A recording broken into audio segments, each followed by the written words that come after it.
Assalamualaikum warahmatullahi wabarakatuh. Halo semuanya, pada kesempatan kali ini, kami dari kelompok 4 akan menyampaikan materi mengenai teks proposal. Sebelumnya, yang terhormat dosen pengampu mata kuliah pembelajaran Bahasa Indonesia, yakni Profesor Dr. Hajah Hasnah Faizah, ARM Hum, yang telah membimbing dan memberikan ilmu luar biasanya kepada kita semua. Saya Alif Nafliska dengan NIM 2405114811 dan nomor urut 27. Saya Hairunisa dengan NIM 2405113713 nomor urut 23.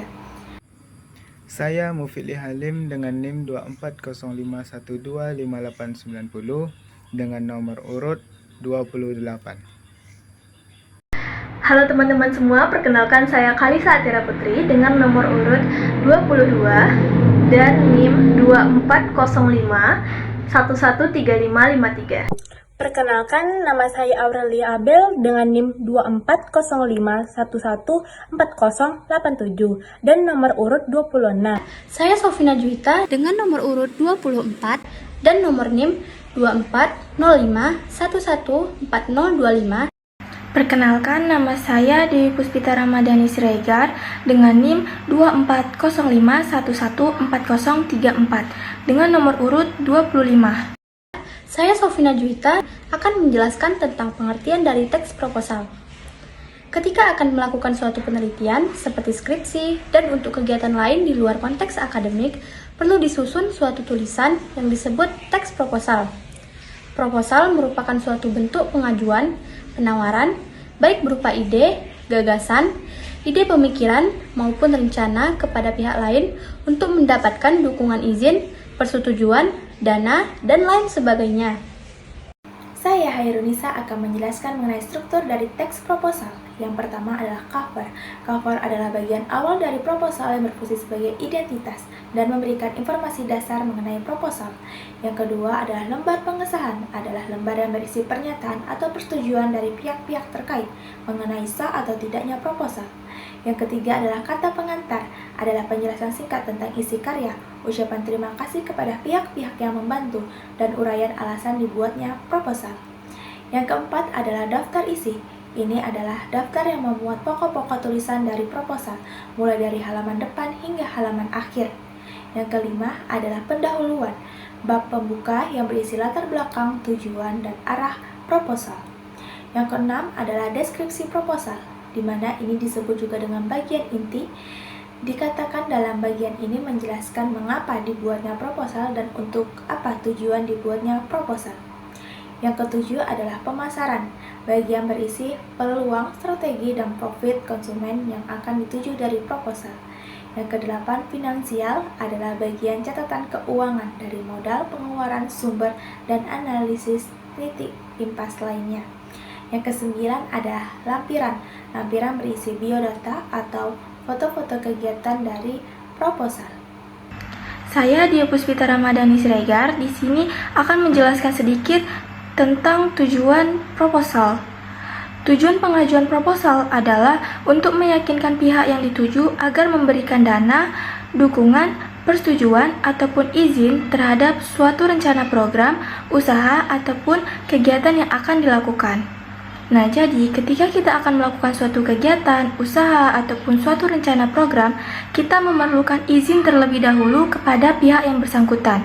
Dan juga, proposal dapat digunakan untuk meminta bantuan dana kepada pihak sponsor. Saya Mufidli Halim. Di sini saya akan menjelaskan tentang jenis-jenis dari teks proposal. Yang pertama ada proposal bisnis. Proposal bisnis merupakan proposal yang berkaitan dengan bisnis baik secara perorangan maupun kelompok. Yang kedua ada proposal proyek, yang mana proposal proyek ini biasa digunakan di dalam dunia bisnis yang berisi tentang rangkaian rencana pembangunan.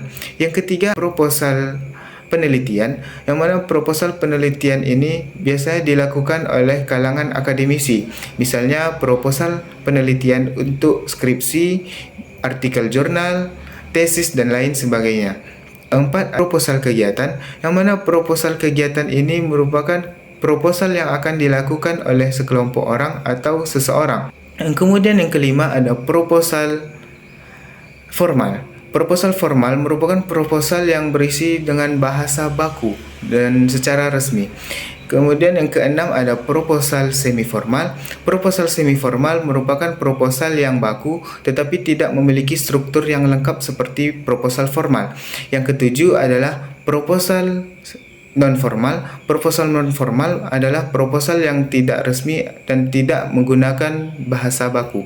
Biasanya proposal non-resmi ini biasanya digunakan untuk memorandum ataupun surat. Saya Aurelia Abel. Di sini saya akan menjelaskan tentang ciri-ciri teks proposal.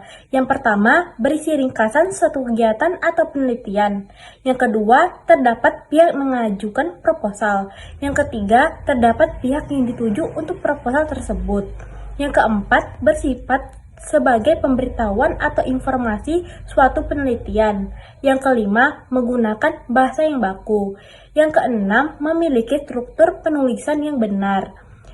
Yang ketujuh, disusun secara sistematis. Dan yang kedelapan, isi teks proposal tersebut dapat dipertanggungjawabkan.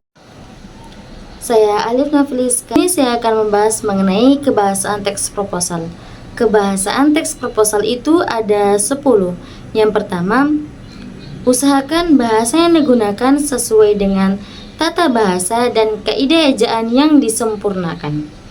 Yang kedua, jangan menggunakan bahasa yang berbelit-belit yang hanya menyulitkan pihak lain untuk memahami tujuan dari proposal yang telah disampaikan.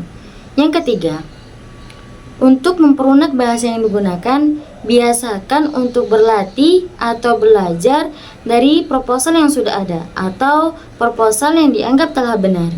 Selanjutnya yang keempat itu ada pernyataan argumentatif. Yang kelima, pernyataan persuasif. Yang keenam, kata-kata teknis. Yang ketujuh, kata-kata tindakan.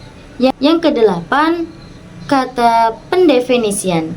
Yang kesembilan, kata keakanan. Dan yang terakhir yaitu ada kata denotatif. Saya Kalisa Atira Putri. Di sini saya akan menjelaskan sistematika dari proposal. Yang pertama adalah latar belakang, karena tentunya kita memiliki sesuatu yang melatar belakangi pembuatan dari proposal tersebut. Lalu yang kedua, kita jelaskan maksud dan tujuan kita dalam pengajuan proposal. Lalu kita buat rumusan masalah yang berisi pertanyaan-pertanyaan yang nantinya akan dijawab sendiri oleh penulis dari proposal. Lalu kita buat juga ruang lingkup kegiatannya. Kemudian kita jelaskan kerangka hipotesis dan teoritis. Kemudian kita buat juga metode apa yang kita pakai. Misalnya ada juga seperti metode kualitatif, metode kuantitatif, dan lain sebagainya. Kemudian kita buat juga pelaksana dari kegiatan alias siapa saja yang terlibat dalam kegiatan proposal tersebut. Lalu kita jelaskan juga fasilitas apa saja yang kita gunakan. Kemudian kita jelaskan keuntungan dan juga kerugiannya.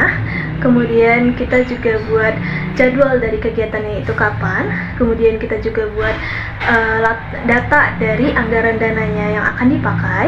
Dan yang terakhir kita tuliskan referensi apa saja yang kita gunakan pada daftar pustaka. Sekian kami dari kelompok 4, lebih dan kurang kami mohon maaf. Wabillahi taufiq wal hidayah. Wassalamualaikum warahmatullahi wabarakatuh.